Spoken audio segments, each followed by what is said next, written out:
Dark web বা ইন্টারনেটের অন্ধকার জগৎ। আপনি এখন যে ইন্টারনেট ব্যবহার করছেন সেটা কি সত্যি পুরো ইন্টারনেট? না, এটা শুধু একটা সামান্য অংশ। ইন্টারনেটের বিশাল জগতের 90% আমাদের চোখের আড়ালে, আর সেই অজানা জগতের এক রহস্যময় ভয়ানক দিকের নাম ডার্ক ওয়েব। ডার্ক ওয়েব কি? ডার্ক ওয়েব হচ্ছে ইন্টারনেটের এমন একটি অংশ যেখানে সাধারণ গুগল, ইউটিউব কিংবা ফেসবুক দিয়ে ঢোকা যায় না। এখানে ঢুকতে লাগে বিশেষ একটি ব্রাউজার যার নাম টর। টর ব্রাউজার ব্যবহার করে ব্যবহারকারীরা নিজেদের পরিচয় গোপন রাখতে পারেন।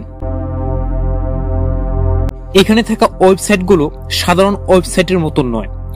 এইসবের ঠিকানা হয় অনিয়ন দিয়ে, এবং এগুলো খুঁজে পাওয়া যায় না সাধারণ সার্চ ইঞ্জিনে।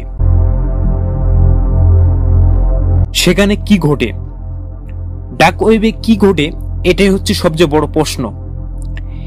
এখানে থাকে এমন সব জিনিস যা হয়তো আপনি কল্পনা করতে পারবেন না। চুরি হওয়া পাসওয়ার্ড বিক্রি হয় ফেক আইডি, পাসপোর্ট, হয় হ্যাকিং, ড্রাগ ডিলিং, এমনকি মানব পাচারও। অনেক সময় এমন ভিডিও পাওয়া যায় যেগুলো অবিশ্বাস্য রকমের নিষ্ঠুর। এই জন্যই একে বলা হয় ইন্টারনেটের কালোবাজার। সবাই কি খারাপ? তবে সবকিছু খারাপ নয়। ডার্ক ওয়েবের কিছু অংশ ভালো কাজের জন্য ব্যবহার করা হয়। ধরুন, কোনো সাংবাদিক কোনো স্বৈরশাসক সরকারের দুর্নীতি ফাঁস করতে চায়, সে তখন নিজের নিরাপত্তার জন্য ডার্ক ওয়েব ব্যবহার করে, যাতে কেউ খুঁজে না পায়। মানবাধিকার কর্মীরাও অনেক সময় এই মাধ্যম ব্যবহার করেন পরিচয় গোপন রেখে কাজ করতে।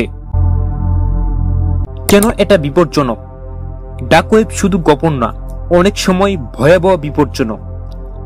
আপনি যদি কৌতূহলবশত কোনো অনিয়ন সাইটে ঢুকে পড়েন, তাহলে শুরু হয়ে যেতে পারে বিপদ। হ্যাকাররা আপনার ডিভাইসে ঢুকে ক্যামেরা চালু করে দিতে পারে, চুরি করতে পারে ছবি, ফাইল, এমনকি আপনার পরিচয় ব্যবহার করে অপরাধও করতেও পারে। এখানে পা রাখার আগে জানতে হয় কোথায়, কেন এবং কিভাবে যাচ্ছেন। কিভাবে আপনি সতর্ক থাকবেন? বিশেষজ্ঞদের মতে ডার্ক ওয়েব থেকে নিরাপদে থাকার জন্য কয়েকটি কাজ অবশ্যই করতে হবে। 1. অজানা কোনো লিঙ্কে ক্লিক করবেন না। 2. টর ব্রাউজার ব্যবহার না জানলে ব্যবহার করবেন না। 3.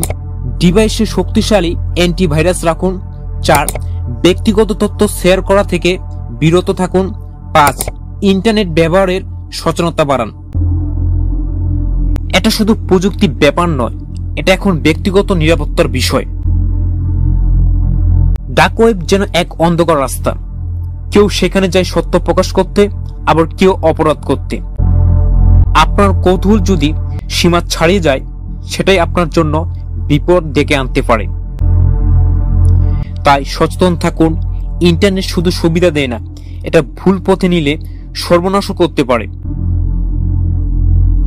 ডার্ক ওয়েব জানুন, বুঝুন, কিন্তু ভুলে যেও না অন্ধকারে সবসময় বিপদ লুকিয়ে থাকে।